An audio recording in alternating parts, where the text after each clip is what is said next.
Oh, my darling seekers of truth, buckle up, because we're about to walk the fine line between reverence and reckoning.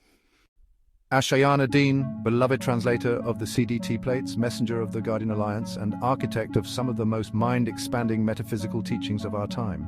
Her contributions to the esoteric world are undeniable, her insights illuminating, and oh Buttercup, it's a big but, what happens when devotion turns into doctrine?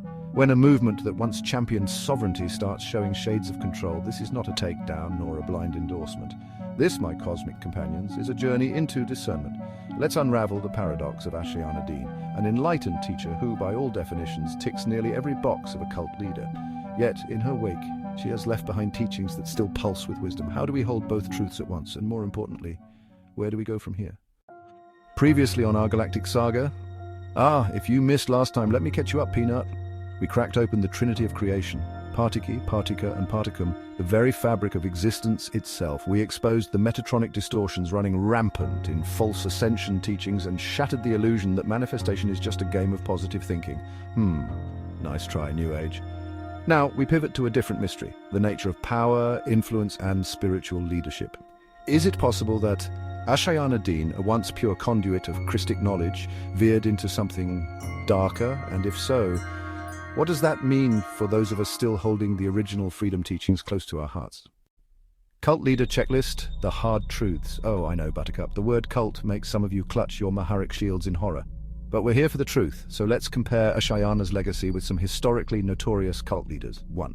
Claims of exclusive knowledge and divine authority. Ashayana, sole translator of CDT plates, exclusive access to Guardian transmissions. Other cult leaders, think L. Ron Hubbard, Jim Jones, always the one true source of divine revelation. 2. Tightly controlled narratives. Ashayana, the complexity of the material made it impossible to engage without full immersion. Dissenters, labeled as fallen, infiltrated, or low frequency. Other cult leaders, classic tactic, Scientology's paywalled knowledge, Jehovah's Witnesses shunning. 3. Financial control. Ashayana, costly seminars, locked materials, significant income under non-profit status. Other cult leaders, from Jim Jones to Rajneesh, spiritual leadership often translates into a cash cow for encouraging separation from detractors. Ashayana. Followers encouraged to cut ties with skeptics. Anyone questioning doctrine was tainted by Metatronic reversals. Other cult leaders, Jehovah's Witnesses, Scientology, if you question, you're excommunicated.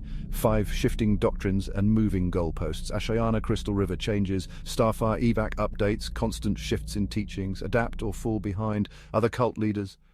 Failed prophecies, no problem, just rewrite the narrative. 6. Prophecies that didn't pan out. Ashayana predicted physical ascension events that never happened. Adjusted explanations after the fact. Other cult leaders, the Millerites, failed end times predictions. Heaven's Gates, tragic miscalculations. 7. Multiple identity changes. Ashayana, Diana Herhenrieder, Katie Mitchell, Anaya Reid, Anna Hayes, Ashayana Deane. That's a lot of cosmic rebrands. Other cult leaders, Osho, Jim Jones, even the infamous Hubbard. Name changes are a power move. 8. Family estrangement and allegations of manipulation. Ashayana, her own daughter, called her a pathological liar who reinvents her past. Other cult leaders, control over personal relationships. Textbook cult leadership move. So is she a cult leader by definition? Yes. But here's the kicker, my discerning starseeds. Does that mean her teachings hold no value? Unlike the Jim Joneses and L. Ron Hubbards of history, there's no evidence of coercion, abuse, or outright harm in her wake. Did she build a spiritual empire? Absolutely. Did she veer into control structures? It looks that way. But was it all deception? That's the real question. Now let's dig into the deeper layers because, oh darling, it gets weirder. 1. Why so many name changes? Strategic, necessary, or a sign of identity engineering? Even well-intentioned spiritual figures can slip into self-created mythology. 2. The Reddit exposure. Her own daughter calls her a fraud. Ouch. When family blows the whistle, you gotta ask, what's real? 3. Why hasn't she been silenced? Most real whistleblowers get wiped out, so why is she still here? Is she playing a controlled opposition role? 4. Was the hijack intentional or an infiltration? Did Ashayana start pure and get hijacked by the UIR? Or was this always a long con? That's the question. T. Final verdict. Ashayana Deane walks the razor's edge, a spiritual figure who undeniably brought forth some of the most advanced metaphysical teachings of our time. But she also mirrors many cult leader traits that demand serious scrutiny. The key takeaway? No one person, system, or teaching holds the absolute truth. Discernment is key. Everything must be questioned, even the material that once felt pure.